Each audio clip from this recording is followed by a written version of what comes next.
item, which is in the public and private sectors, proposed interventions to address existing challenges. And that one will be handled with the Commissioner of Gender Equality, Dr. N. Moleko. Doctor, over to you.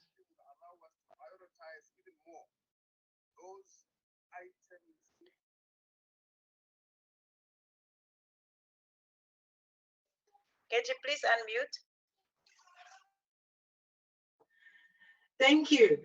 I'm making the same mistake as Honorable Bilankulu. I want to say good afternoon, honorable members. Thanks, Program Director, for introducing me. Honorable Deputy Speaker, Mamlukas, honorable members, good afternoon to the academics here, Prof. Bosch, and also my colleagues who are also going to share some other information to the SG as well, and to the panelists or any other members who are joining us for today's session. I'm hoping my presentation will be put up. While they're putting it up, I'll just go right ahead because I have it open as a backup here. Kevin, can you oh, you're putting it up. Okay, you can. And just F9 so that the whole thing shows.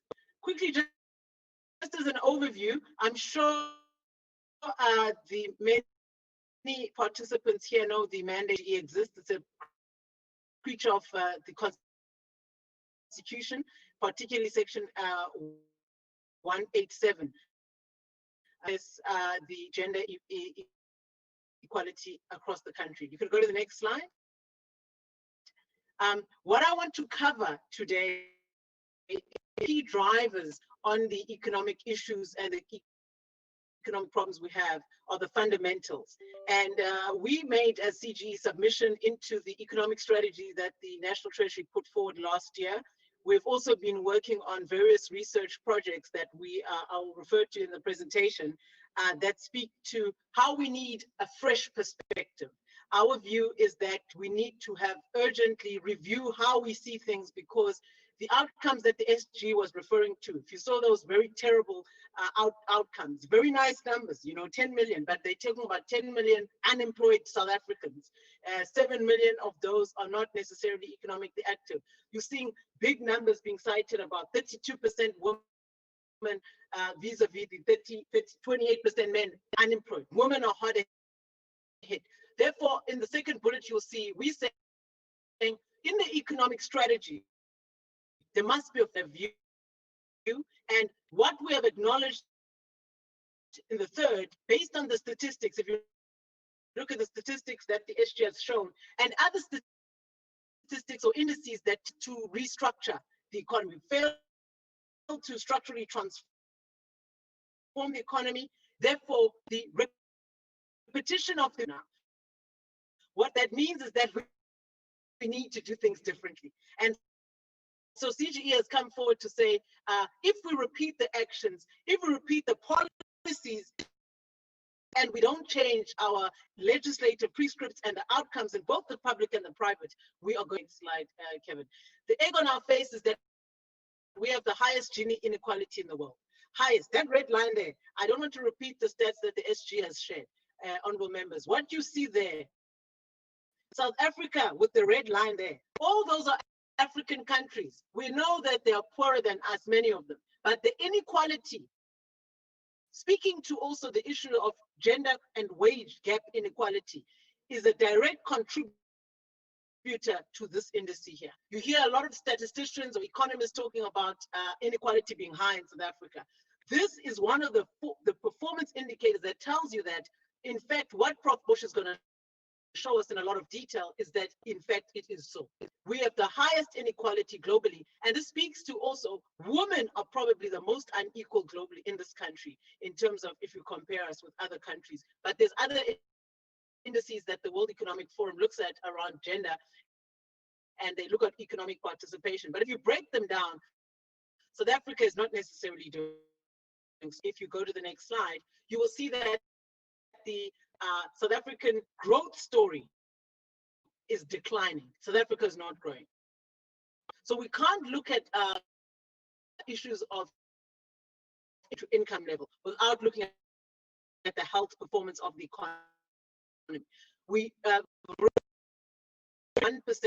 but South African women have a higher level of unemployment at 32.4% than the quarterly data from Stats SA. The youth unemployment is higher, and women in youth is higher. And some, if you don't have a 11%, 38%, depending on the age gap that they use. Poverty is very, very high in this country. The problem of poverty, it's the key link to also gender-based violence, which is not really an issue in light of all these other social conditions that we have as a problem in the country. We've seen also in terms of now what is projected, the real GDP is going to contract. Our estimate was already very low at around 0.7%, less than 1%. We were saying our GDP must grow at less than 1% for the next 2 years, 3 years, outer years. Even now with COVID, it's going to contract, estimated by almost 7% of GDP. This is a crisis. Who is it going to affect the most? Is your informal workers, is the women, is the who are already marginalized, earning less, have what we call seasonal work, and these jobs in the informal sector are usually casual type of jobs, and they're highly volatile, and they're the most affected when any type of a crisis comes by. So if you look at the next slide, you will see that what we have done then, this is to say, we are saying as CGE, some of the work that we're doing, some of the interventions that we're proposing is that we need to raise awareness about the high barriers of entry that are specifically directed at women in different economic sectors.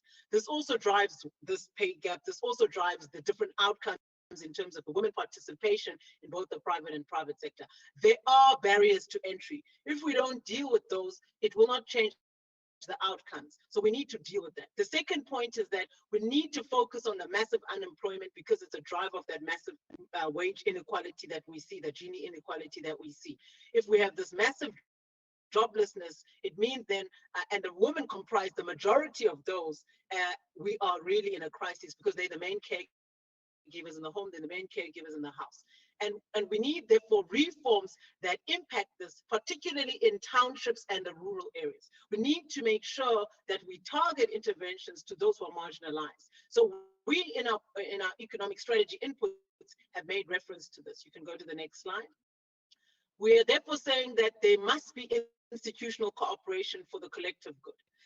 So this means that there has to be better coordination through the different arms of state.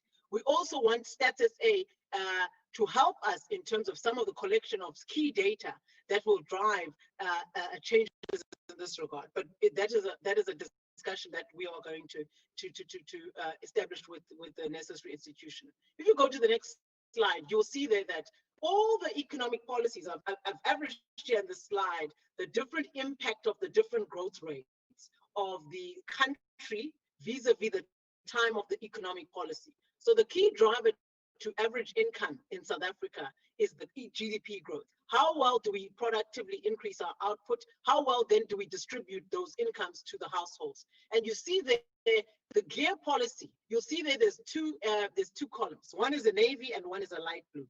When we had GEAR, we had targeted a growth rate of 5.1%.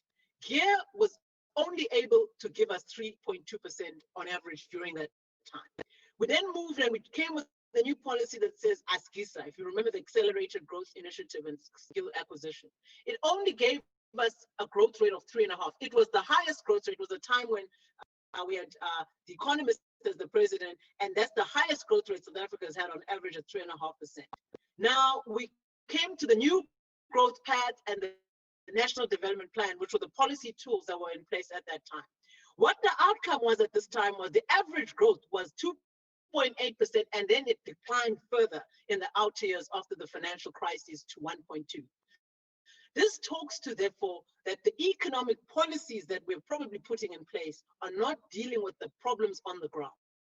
So if you go to the next slide, the specific analysis we did then on the programmatic level, you see there that the report that we did as CGE was called Sink or Swim.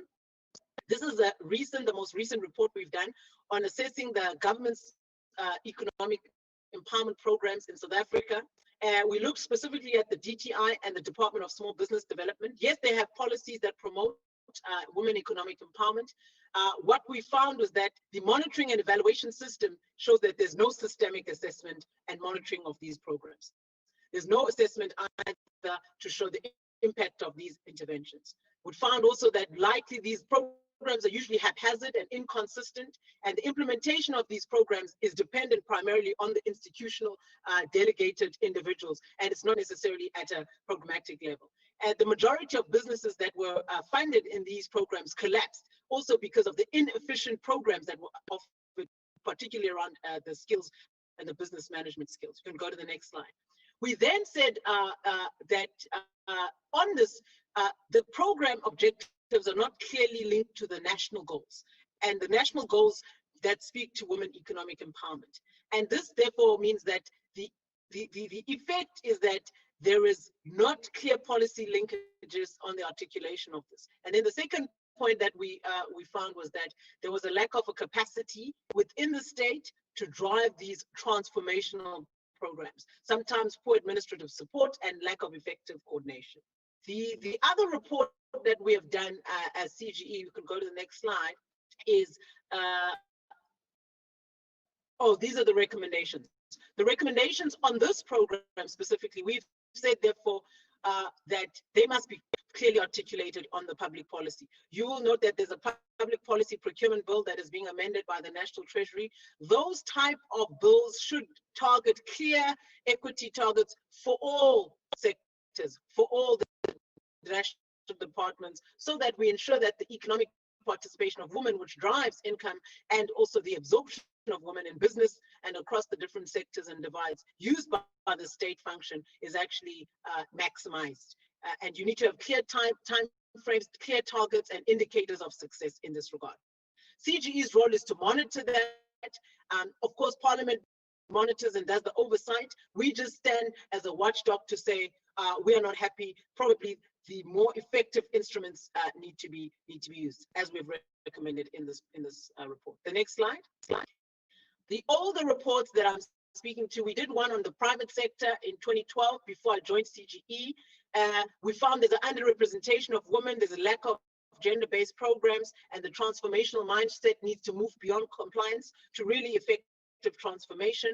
And I think the key thing I want to raise here, honorable members, is that we must focus on addressing the incentives in the private and the public sector to effectively deal with and meeting the country targets. You must deal with the incentives. The next slide. So these two are the other reports we did on the public sector. So we looked at gender mainstreaming in the public service, and we looked at the annual report on the employment equity in the public service at different times. So you'll note that we've done quite a bit of work on this, and these recommendations that I'm making, I didn't just thumb suck them.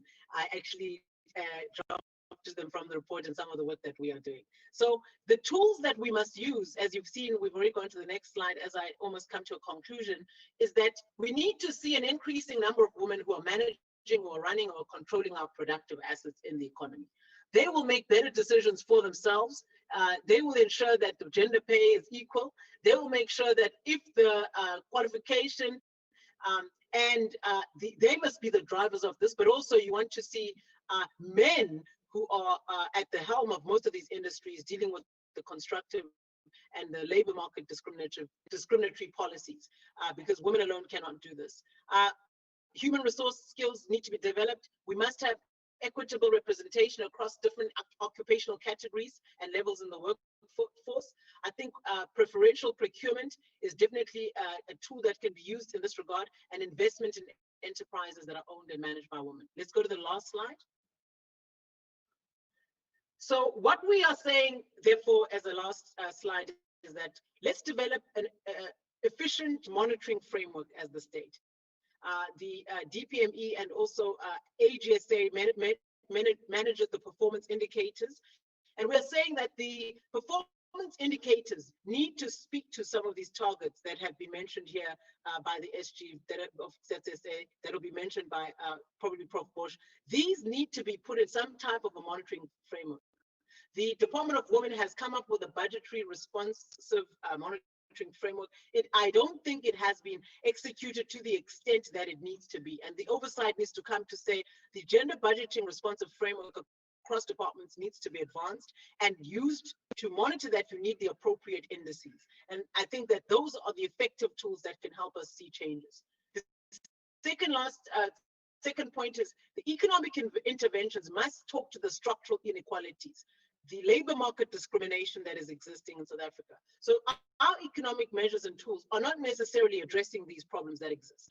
CGE has made inputs into the economic strategy, and I think we need to further lobby and advocate for that so that we see structural transformation and more women in the economy, and the furthering of inputs in the legislation and into the bills. I think that I'll stop there. I think in terms of some of the interventions, what the recommendations we have made, and I think there's a lot of work that can be done and needs to be done, and I think we are ready for the journey ahead. Thank you, honourable members.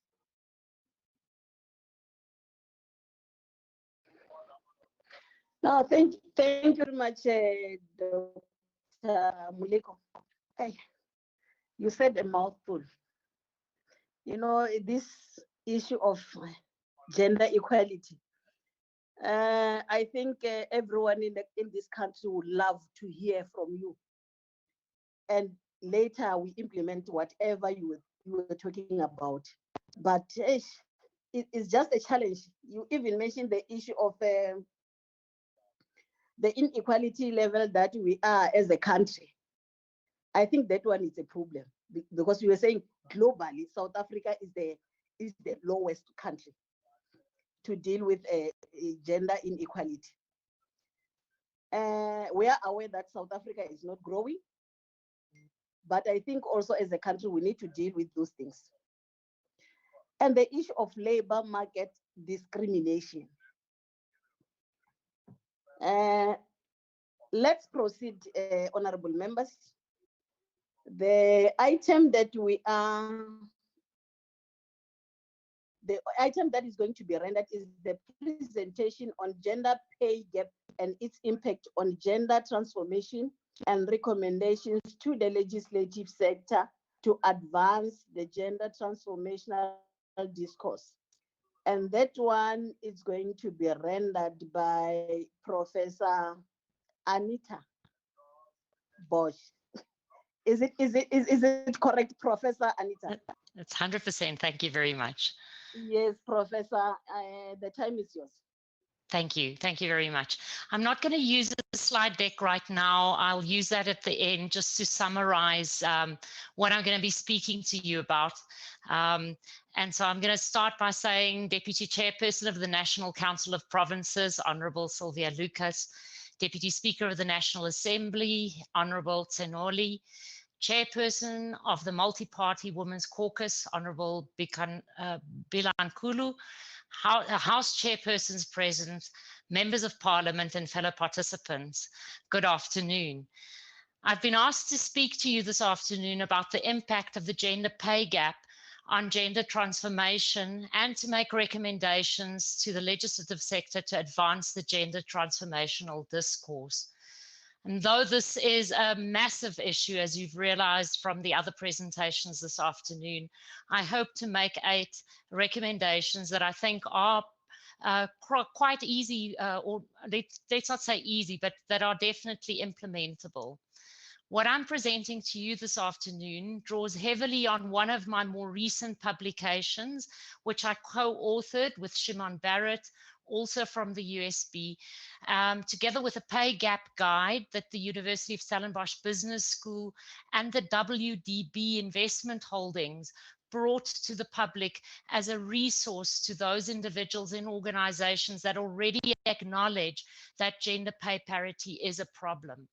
I'll also draw on the work of Dr. Jacqueline Musomi of UCT, who did an econometric study of 23 years of South African aggregated labor force panel data up to 2015, in which she confirms, as the Statistician General has pointed out, that the median gender pay gap in South Africa has been stubbornly stagnant over the 23 years. The gender pay gap has recently been much publicized internationally and locally. And although there is reluctant acknowledgement, especially in the business sector, that such a gap exists, factors influencing the gap are often regarded as a fact for life, a fact of life for women. Reasons for the gap are wrongly regarded as, for instance, women working shorter hours than men, or having lower levels of education, or simply just not being suited to high-paying jobs. There are many wrong assumptions about women and men in terms of the pay gap. It is estimated that 37.9% of South African households are headed by women, and female-headed households are approximately 40% poorer than those headed by men. And 48% of female-headed households support extended family members, in comparison to only about 23% of male-headed households doing the same. We know that women prioritize spending on household and parenting responsibilities, and they have a longer life expectancy than men. Because women in South Africa support many children and extended family members, we are more likely than men to be unemployed or employed in occupations with lower wages.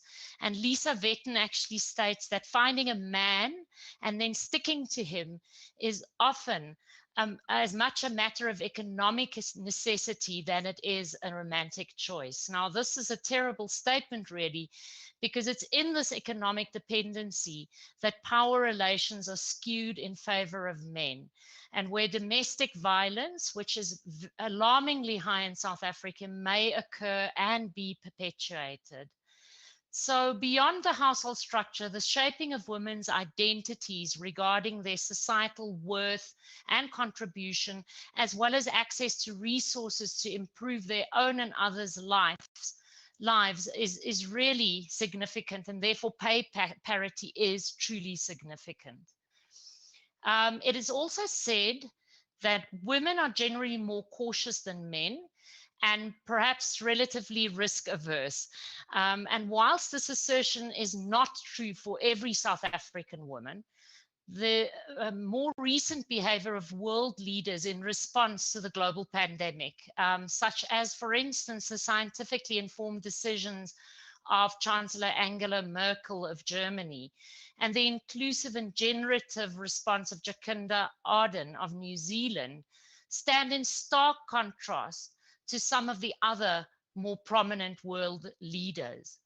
The point I'm trying to make is that, similar to the Women's Charter in 1954 and the Women's March in 1956, we, the women, have an opportunity to be responsible and informed of the legislative actions that we propose. Our approach has never been to rush and destroy in a misguided attempt to act, but rather to first tap into the knowledge and wisdom that we have. And we have a lot of knowledge and wisdom, for instance, captured in universities and their research units, especially by feminist scientists.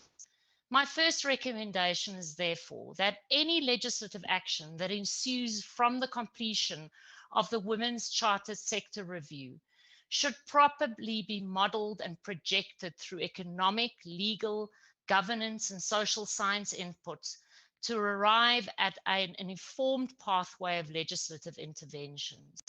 For this, we need funding for research and access to data, such as, for instance, the access to the Companies and Intellectual Property Commission's data sets, to be able to indicate what is happening in our society, together with the Statistics South Africa, to be able to monitor more effectively. Universities truly are key agents of societal goods, and we're ready to partner with government in terms of this, so that we can accurately track and measure our progress. I also want to define my terms. The gender pay gap legislative interventions should consider both the informal and the formal economy. We've just heard from Commissioner Moleko, who very clearly indicated that economic growth is very deeply entrenched with the gender pay gap. And so in terms of our informal economy, legislative frameworks that are already included in the Women's Charter, such as addressing human rights, culture, equality, but also more specifically the affordability of decent childcare should be really important and upfront in the Charter. As Professor Amanda Gous aptly points out, childcare is not a concession for women, but a necessity for working families. And of the documents that I've seen in the review of the Women's Charter, childcare is mentioned, but is not at the moment separately addressed as one of the single most important enablers of women's economic participation. And that we refer to as decent childcare, because no mother or father wants to go to work and know that their child is not decently cared for. Then they'll rather stay at home. Recommendation 2. Much more should be done to strengthen early childhood development and care of children through their schooling years. And in terms of this, I'm saying that the Women's Charter should specifically address support with childcare and caregiving as one of the underpinnings of the enablement of women's economic and general equality. It is at this point that I also want to point out, and perhaps the Statistician General can take note of this, that in terms of the economic theories of the free market, notably Adam Smith's thinking, it has led to nations being at a loss to determine the economic value of unpaid care work. Here, South Africa can do much more to place an economic value on the contribution to the gross domestic product that unpaid care work makes. In Germany, it is estimated at about 33% of GDP. Moving back to the formal economy, which consists amongst others of small and micro enterprises, as well as the designated employers of 50 or more, or where employers have a greater turnover and are regarded as medium-sized enterprises, the interventions that I'll be suggesting further target designated employers as defined in the Employment Equity Act. Let me just move back a little bit about what exactly is the gender pay gap and how it is measured. The gender pay gap is the difference in wage earnings between women and men, and it is measured at 2 levels. And this is very often where a lot of confusion happens. It's measured at job-specific level, where we're looking for gaps in equal pay for same or similar jobs or jobs of equal value.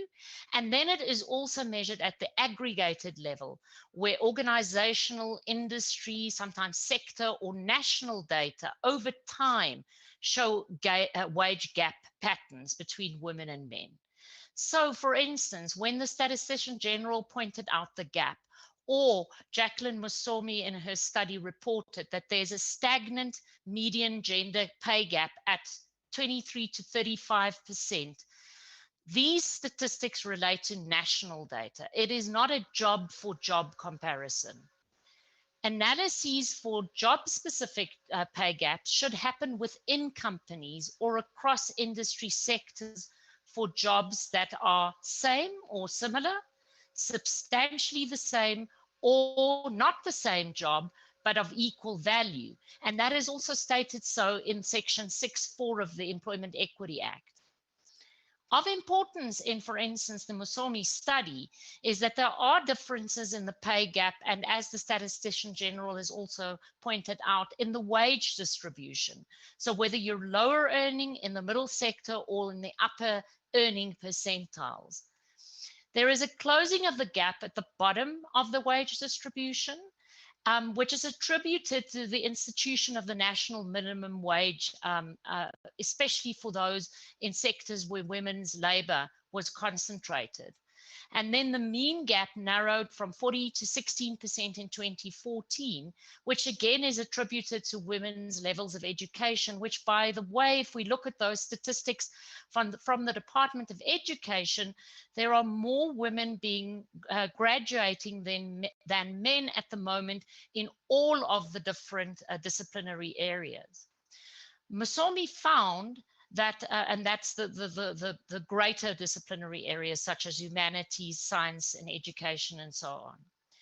Msomi found that although the gender gap was closing between 1993 and 2005 in the 90th percentile, these are the top earners in our country, it has more recently expanded and is only associated with discrimination. Women that get appointed at those levels do not have different skill sets or levels of education or anything else, and so therefore it can only be discrimination. So recommendation 3 is that legislative interventions should acknowledge and target wage distribution differences. The pay gap is not a uniform phenomenon, not for women throughout the wage distribution. The rest of the recommendations that I'll present this afternoon are from the paper that Barrett and I wrote about the gender pay gap and transparency mechanisms attached to that. These target then the designated employers. And I want to say that what we did is we looked at these international studies. We tried to have a look at 16 different countries and what was going on in terms of gender pay gap transparency, and seeing what South Africa is doing in terms of that. Specifically, international studies are indicating that the pay gap is driven primarily by the industry in which women are employed. And now we know that female-dominated industries tend to have lower salaries. Male-dominated ones have higher salaries. But women that are not permanently, although government has spent a lot of time trying to train people up for male-dominated industries, they are not being permanently employed in these industries post-training. And so the 4th recommendation is that post-training employment for women in male-dominated industries should be incentivized and then monitored. What is pay transparency? When I talk about pay transparency as something that we've studied, it is what is known to other people other than the employer about pay. And we're speaking about those other people other than just the employee. Organizations can have internal as well as external pay transparencies, and these would differ depending on the rationale for the transparency.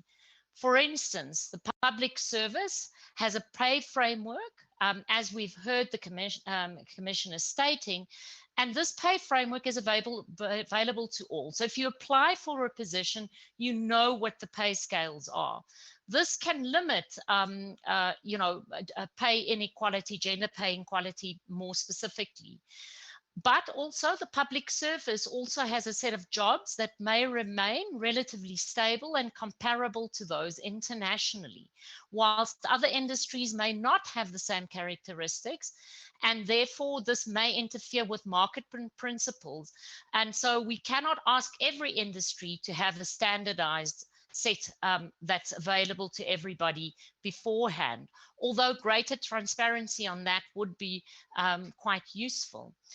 South Africa has excellent legislation and governance principles in place to already support wage transparency. And these include the Constitution, the Promotion of Equality and Prevention of Unfair Discrimination Act, the Employment Equity Act, and then also the King Report on Good Governance, which is binding on companies listed on the JSE, the stock exchange.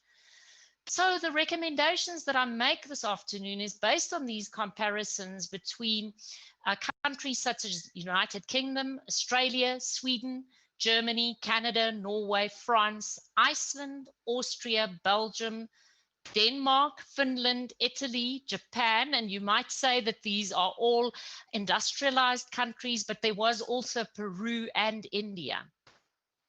So recommendation 5 is about the strengthening of pay reports as mandated by the Employment Equity Act. Organizations have to submit pay reports, and we suggest further refinement to annual reporting obligation about gender segregated average remuneration for medium and large companies. More specifically, we're suggesting that additional indicators to measure the differences for those employed, such as those used in the UK and Australia and Canada, will give us the widest coverage of indicators. Reports should continue to be lodged with the Employment Conditions Commission as a first step, but we're further suggesting that we should consider a phasing into publishing of these types of indicators per company more publicly in future. This is already being done in Australia and in the United Kingdom. And of interest is that the agencies that monitor this can therefore put together a list of companies that are not adhering to gender pay equality principles. We also feel that some of the reporting in the income differential statement that's part of the Employment Equity Act is too generic, and it conceals these structural inequalities, and it leaves policymakers no option but to do a one-size-fits-all type of policy. And that is not what we're seeking, especially not with a review of the Women's Charter. So a rapid gain could be made if the Johannesburg Securities Exchange, the JSE, expanded its interpretation of King's stipulation that every organization should remunerate fairly, responsibly, and transparently by mandating standardized, aggregated gender gap reporting in annual reports of listed companies. And this can be done through the listing requirements of companies. For employees, again, specifically in the bottom, middle, and top range of the wage distribution, so that we can see what is happening in these different inflection points. Furthermore, transparent pay reporting of companies specifically provides that specifically looks into this gender aggregated pay can be used as a precursor to an employee's right to request pay information, which brings me to recommendation 6. Employees have a right to query another employee's pay, but it can be very problematic. So if a woman wants to query a man's pay, it will be very problematic in South Africa. And this is due to a person's right to privacy and confidentiality. Presently, the Basic Conditions of Employment Act determines that an employee may disclose his or her own remuneration. An employer may not contractually prohibit an employee from disclosing this information. Thus, an employee who wants to make a claim for pay discrimination through the mechanism of the Employment Equity Act may obtain a comparative salary information directly from the person that they want to compare their salary against. However, an employee may not disclose information regarding another employee's salary. So if somebody's told you what their salary is, you're not allowed to tell that again to somebody else. And especially more so if they're contractually bound to keep such information confidential, which leads to catch-22 situation. So despite the issues regarding the Protective of Private Information Act, and various other issues that we highlight in our study, the legislature should seek to give an employee a right to obtain pay information, specifically when the employee is attempting to prove a claim in terms of Section 6(4) of the Employment Equity Act, in which case the comparator is needed to prove that claim. That is a recommendation. Recommendation 7 then is also that pay audits are mandated for employers, designated employers, according to the Employment Equity Act. A key difference between an audit and a pay report, of which pay reports are already happening, is the analysis of pay gaps found during an audit. Such analyses would enable employers to track and eradicate unfair pay discrimination. And organizations such as the National Business Initiative are presently working with Wits University to develop a tool that businesses may be able to use to identify potential gender pay gaps and problems, and therefore aid companies in this. A final recommended measure is that I make, recommendation 8, is ensuring that companies discuss as a separate issue equal gender pay, including pay audits during collective bargaining. The more unionized the employer's workforce, the easier it will be to implement such a measure. Due to the conflicts that have arisen around collective bargaining in South Africa, I suggest that a soft law stipulating that companies discuss equal pay, including pay audits during collective bargaining, be introduced to the King Codes as a matter of good remuneration governance. The last comment that I'd like to make about gender pay transparency is that the international and local experience tells us that should specify duties of employers and that there should be penalties for non-compliance. You would have to note that the recommendations that I've provided today promote equity not only for women, but also for men. And this is always interesting in working with issues around equality for women. Usually, when we bring these new policies into effect, men also benefit, as can also be seen from the parental leave that has been more recently changed. In conclusion, much has already been done in South Africa to positively influence employers towards just actions. Like all transformation projects, much needs to still be done. It is in collaboration that we, the women, can draw on our mutual strengths to nudge our nation in the right direction. The time for further responsible and informed action has come so that gender pay equality can be an achievable reality and not an improbable ideology. I'm thanking the Honorable Lucas for the invitation for me to speak to you today. And what I'll do as a last bit is just share my screen. And I see that it's been disabled for me. So if you could please put up my slide deck, and on that I just wanted to show you the last the 8 recommendations, which I'll just repeat if it's not available to the team, the IT team at the moment. So the first one being legislative action, which follows informed decision-making through economic, legal governance, and social science inputs.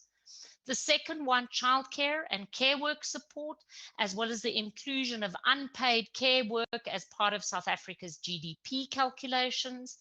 The third one, legislative interventions that acknowledge and target wage distribution differences.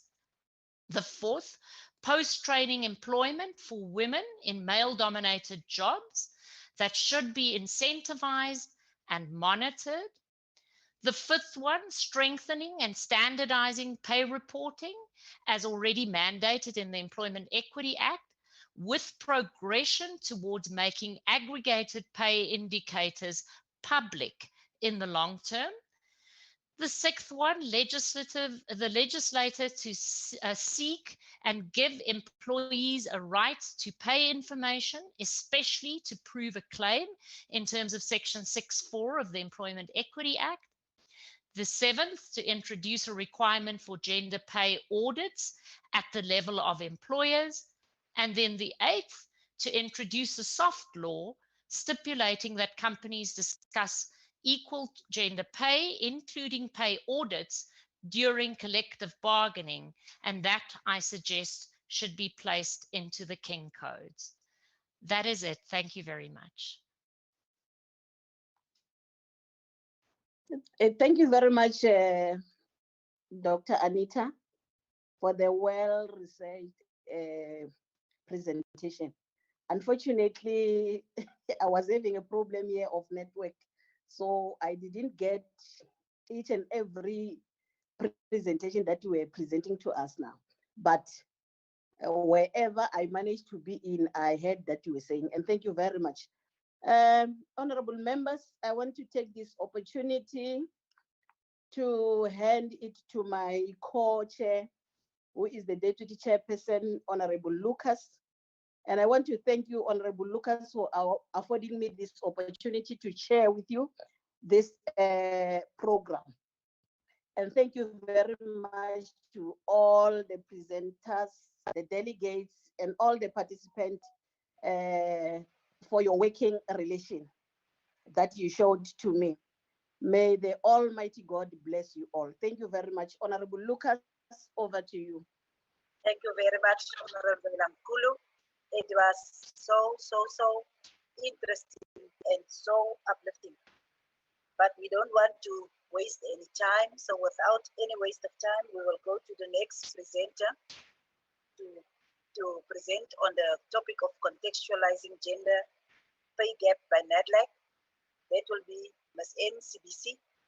Over to you. We've got around about half an hour for 2 presentations and a little bit of discussion. Ms. CBC. Thank you, Chairperson. Okay. Thank you, Chairperson. Right. I'm just trying to get my technology up there and properly. Can you hear me from your side? We hear you clearly. All right. Honorable members and fellow participants in this meeting, greetings to you. And thank you very much for the opportunity to present on contextualizing the issues pertaining to gender pay gaps. And as you know, I've prepared the slides with the first slide that talks to the role of NADLAC, and I wouldn't like to dwell much on it. However, just in short, is basically to highlight that in the advent of democracy in 1994, there was a new paradigm that was brought in place for resolving political as well as workplace conflict. And NADLAC was subsequently established as a social dialogue institution that enables the participation of the voices of government, labor, business, and community, which we refer to them as social partners, to be able to engage and seek and cooperate and seek consensus on a number of issues that affect the economic matters as well as labor and developmental issues that affect the country. And as we know, we have over the past years and are still dealing with the issues or the challenges of poverty, unemployment, and inequality. And this indeed remains a big challenge within our country. And the previous speakers have also mentioned and referred to the gender pay gaps challenges and the statistics that we have in South Africa. I won't dwell on those. However, I would just like to mention that the gender pay gap should be considered within the context of overall gender inequalities. And according to the research that is done by the ILO, it is estimated that women, on average, they continue to about 20% earning less than men across the world. And the statistician general has also painted a picture of how glaring these disparities are in South Africa, especially in instances of workers in higher pay segments. And I would also like to mention that the apartheid system that we've had in the past has basically perpetuated the challenges that we are currently experiencing of unequal opportunities in the workplace in terms of women versus men. And therefore, there is a need to really fast track the process of closing the the gender inequality challenges within the country, as the pace currently is very slow. And on the impact of gender pay gap in the discourse of transformation, we are all committed as the citizens of South Africa and government, as well as the communities in general, to realize gender transformation. However, most often this becomes more of a lip service, if I can put it that way, because it does not really reflect into the current practices that exist in the workplace, as well as in the society. Still to date, the society expects women to participate more on unpaid labor, such as in household chores, and to a greater extent, this really contributes to a limited participation of women in the economy. And also the income then of women is lower, which is a very obvious issue compared to those of their counterparts. And this can leave the women feeling undervalued and unappreciated in the workplace, and subsequently experiencing some mental challenges. From the perspective of NEDLAC, as an institution of social dialogue, with much emphasis on engagement on policy and legislative matters, I would like to highlight that NEDLAC has participated on policy engagements on all labor market legislation. And I think this is a big achievement for the country, as we have quite solid labor laws. However, the implementation of such labor laws becomes another debate. And it is a role that falls squarely in the hands of the business or the employers. And also, I think the unions also have a much bigger role to play in ensuring that there is awareness of also both the unions, government, as well as the employers, that there is awareness on these policies for staff. And then there is an Employment Equity Act, which has been agreed and finalized, and the previous speakers have also mentioned to that. And the act provides for equal, amongst other things, the equal pay for work of equal value. And again, the implementation of that equal pay for work of equal value becomes a challenge. And in most instances, there is a very limited success rate on the claims that the women, in terms of the cases that they win when they raise these issues. So that indeed becomes a challenge. So just quickly getting to the recommendations to address the wage inequality. As mentioned above, the wage inequality issue is not just only a labor market issue, but it spans across from the expectations in the society. The gender pay gap and the accompanying gender inequalities therefore need to be tackled from both perspectives. And there is a need in our societies for a paradigm shift which remove stereotypes on the role of women and their capabilities. Because as we have seen in many instances where women have been given an opportunity to excel and they are able to perform as the same way as their male and counterparts. And at an organizational level, one of the recommendations that we have is that it is really imperative that organizations adopt a much gender inclusive approach in all the areas, on all the issues that they are dealing with within the organization. And also from the point of making salary offers, that they make equitable salaries to, offers to women as well as men, rather than continuing to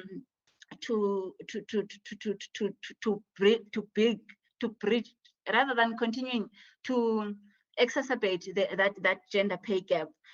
In terms of, for example, the national minimum wage that has been passed recently, the national minimum wage allows for a certain the minimum wage for people to earn, and it is indeed contributing to the gender, to bridge the gap on gender inequalities.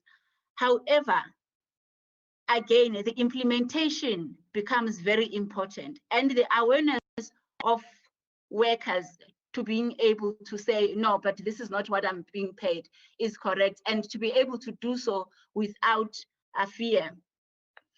And I did mention, one of ours, also the other recommendations that we have is that there is a need to strengthen policy on maternity and paternity leave, and also to advocate for sharing of family responsibilities in such a way that we promote we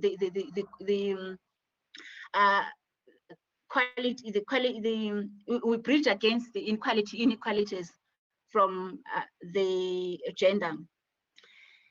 And it is important also to improve access for women to get into the men-dominated industries, and also to ensure that there is pay transparency that will enable women to have access to the information. And as the previous speaker, I have also mentioned the issues about access to information, which enables women to be able to prove their claims when they take these challenges either to the CCMA or to court.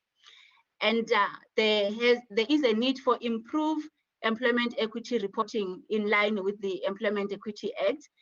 And another challenge which has really come up, and it's very clear, is the issues of violence against women, as well as harassment on women in the society, as well as in the workplace. So from policy perspective, it is very important for South Africa to ratify the Violence on Harassment Convention, which is an ILO Convention 190, and to ensure that there is much protection for women in the society as well as in the workplace. I'll give you 2 more minutes to conclude, to wrap up.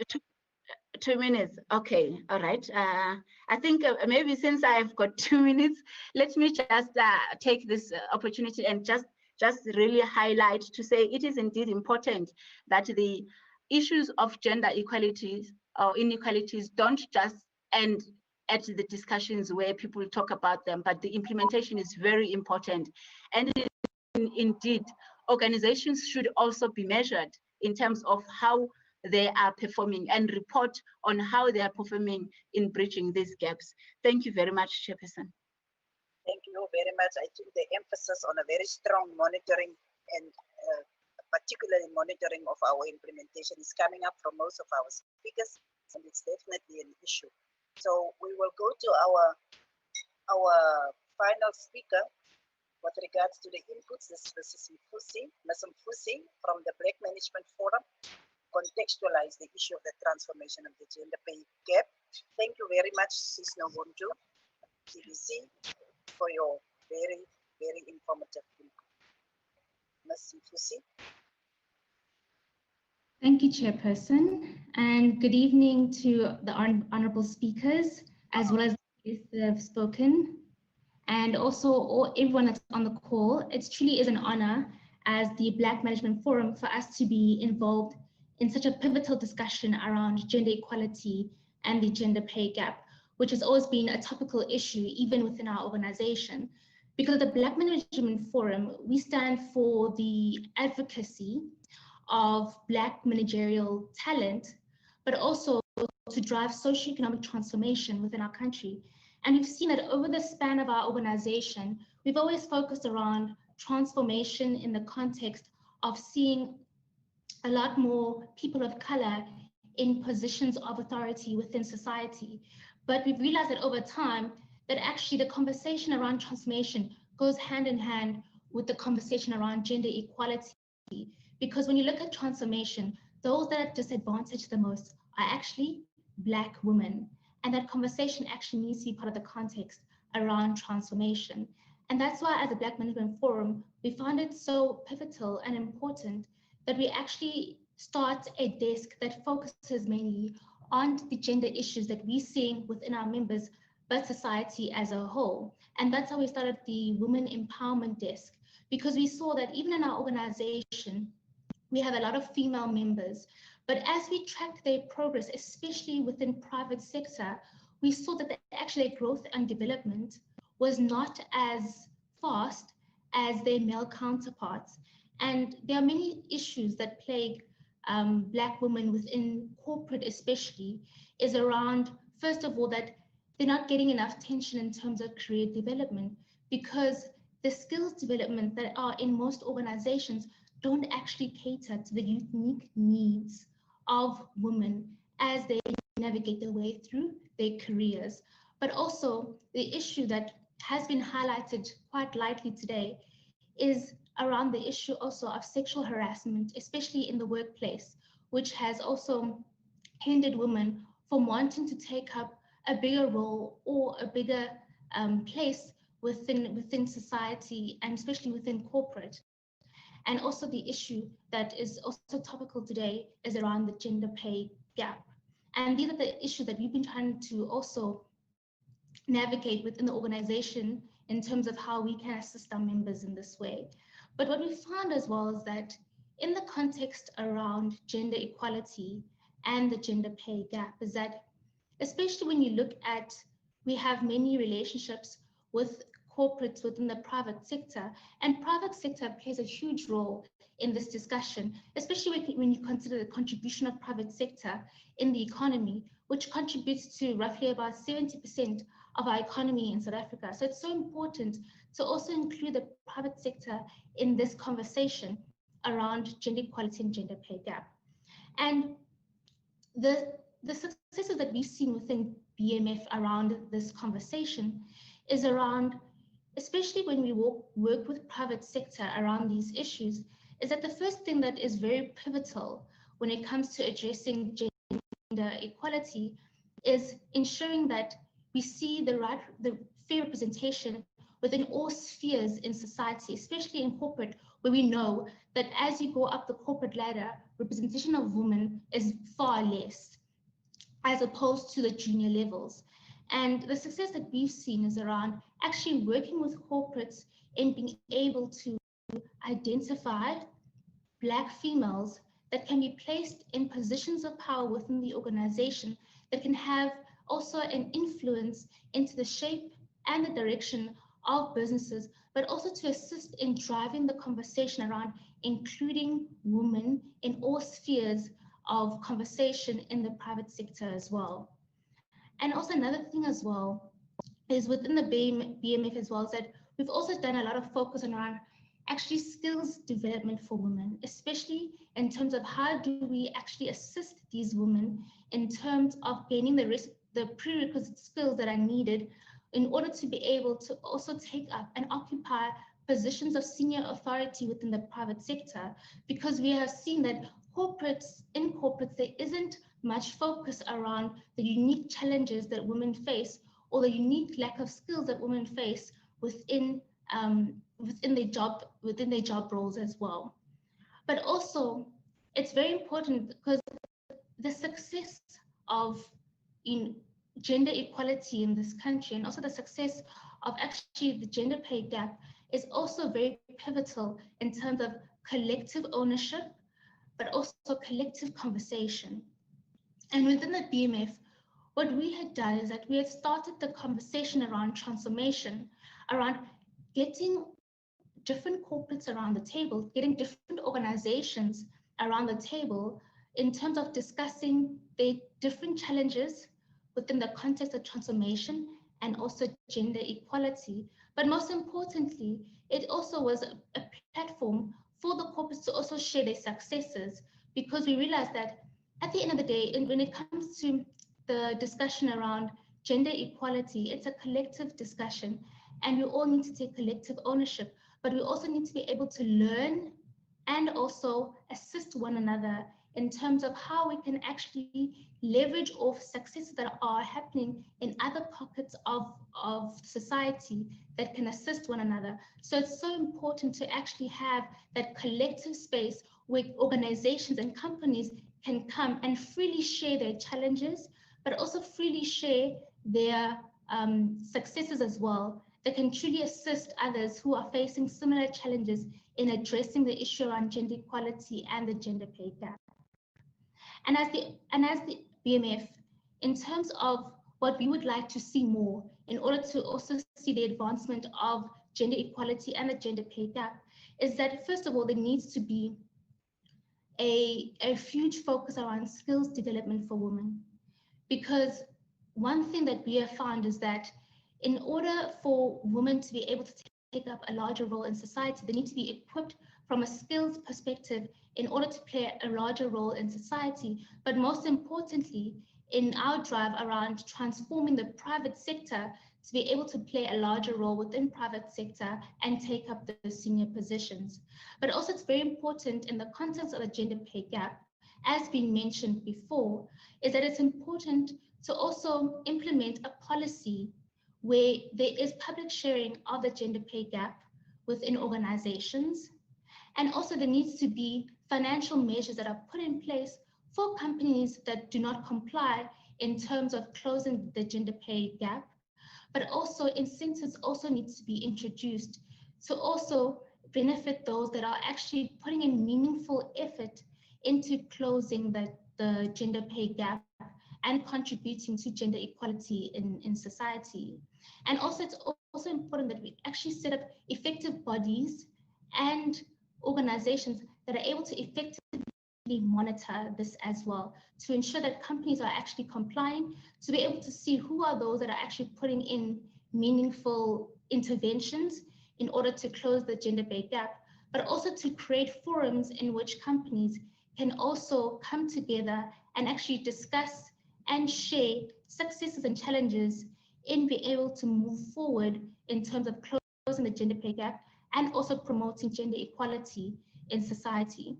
Because at the end of the day, as an organization, we feel that this gender equality is very pivotal when it comes to discussing the sustainability and the growth of this country, because much research has shown that actually better representation in all spheres of society actually does benefit companies in terms of being more profitable, more sustainable, which aids in actually growing this country and this economy and making it more sustainable. So actually the conversation around gender equality and gender pay gap is actually pivotal in the discussion around the sustainability of this country. So that's just in a nutshell our views and opinion as a Black Management Forum.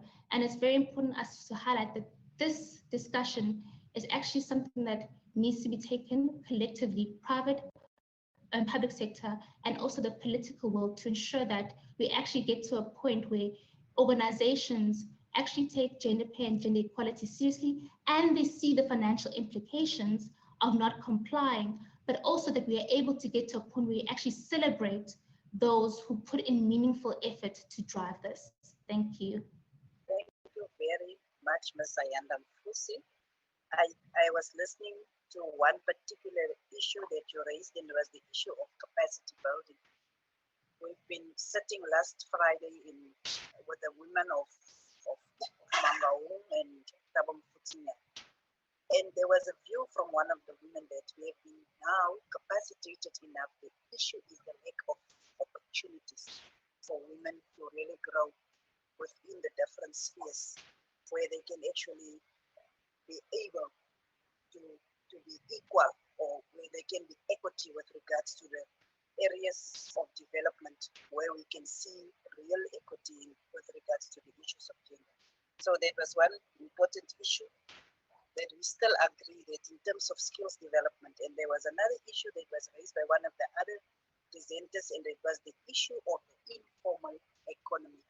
It is something that we just 2 or 3 weeks ago, we realized that particularly within this global pandemic area, the issue of compensation doesn't necessarily include women in the informal economy. And unfortunately, the majority of the women that are the lowest earning in the informal economy, the majority of people that are the lowest earning in the informal economy is women. So I'm just reflecting on the areas that have been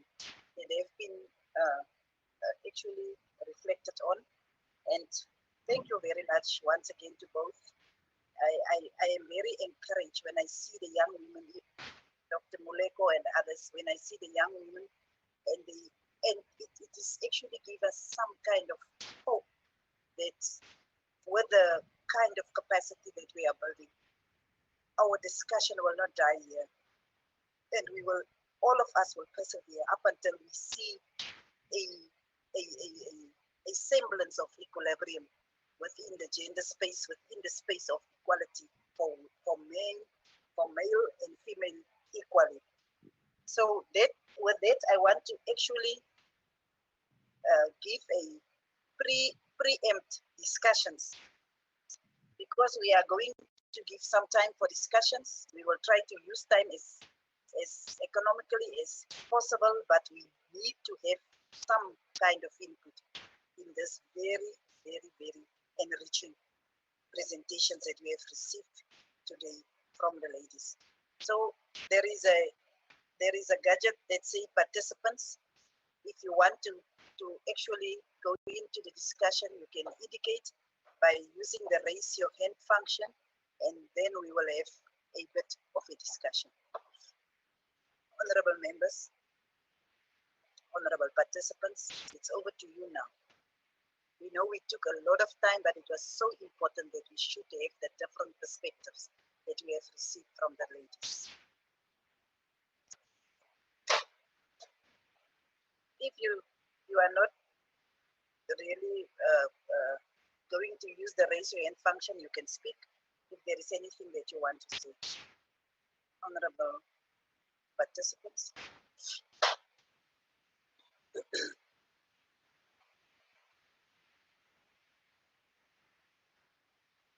So does it mean Chairperson, may I request to be excused? I have two colleagues in this gathering, Faisal Mohammed and Malerato Musiane, who can take questions, but it's not a way of abandoning you, Chairperson. You know, we have been through this journey for months and months and months.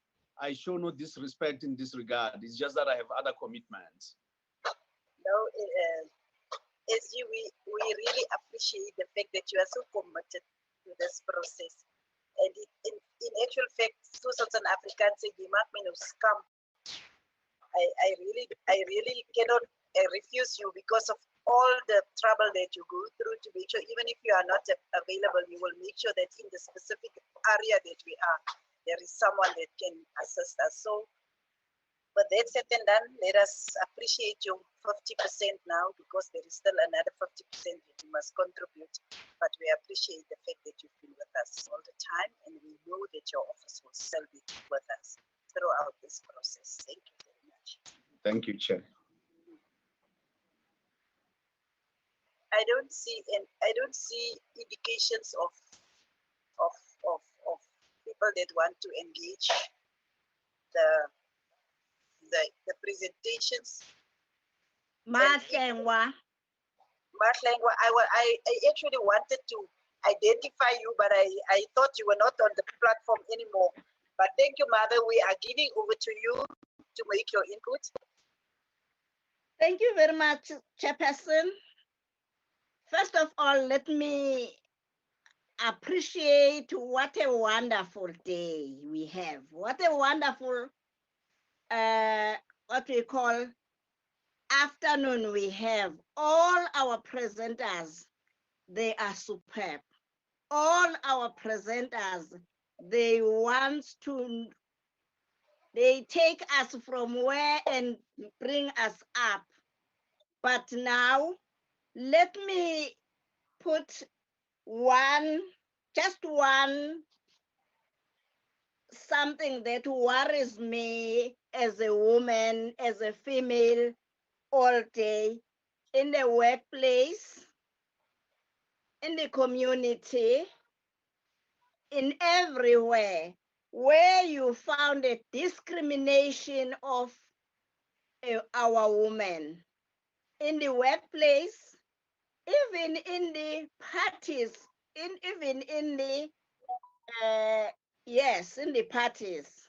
political parties, there is a discrimination of positions where people on the ground there working and did not recognize because of her poverty, because of her state, because of her humanity. That's what I heard. And Chairperson, let us work on it and look down to our females who are down there and being discriminated by their boss and even at homes.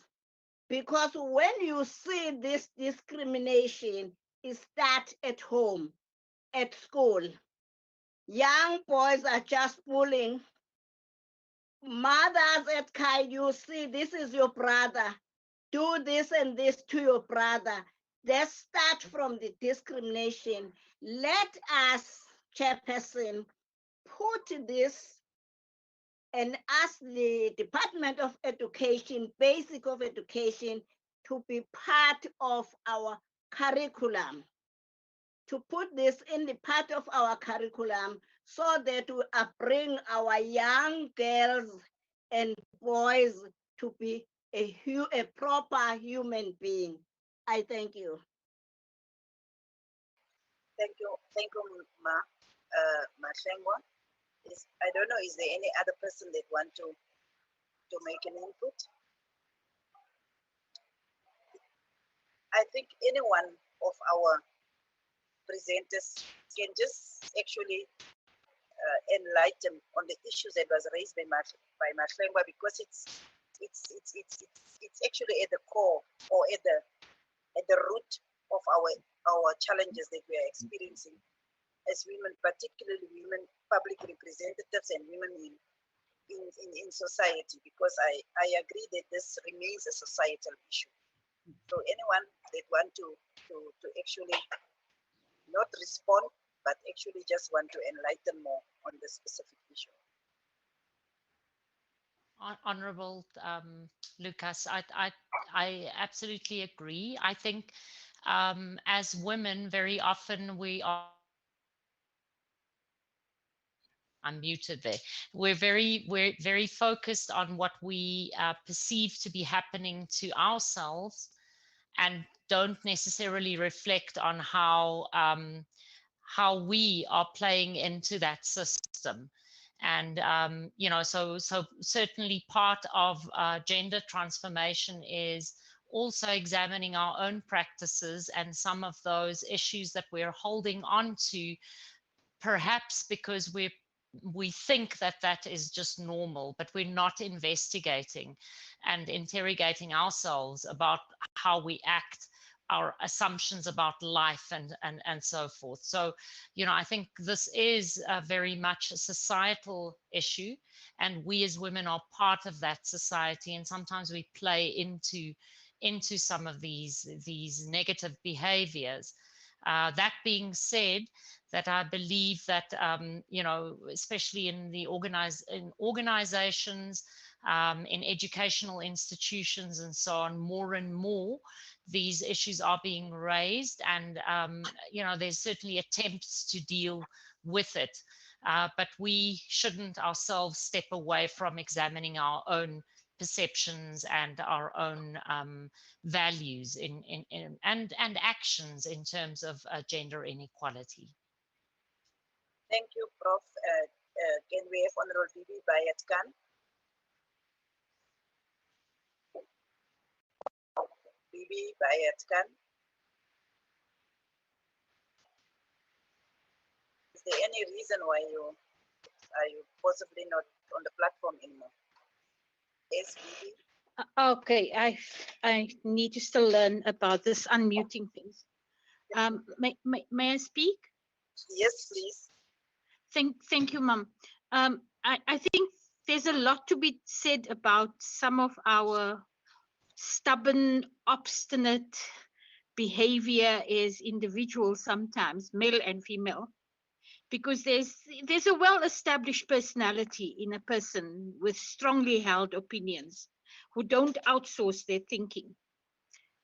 And therefore, for me, the whole question of the paradigm shift that we need to talk about, the question of the transformation, is linked on what one did with NEDLAC and the overall convener of the civil society component.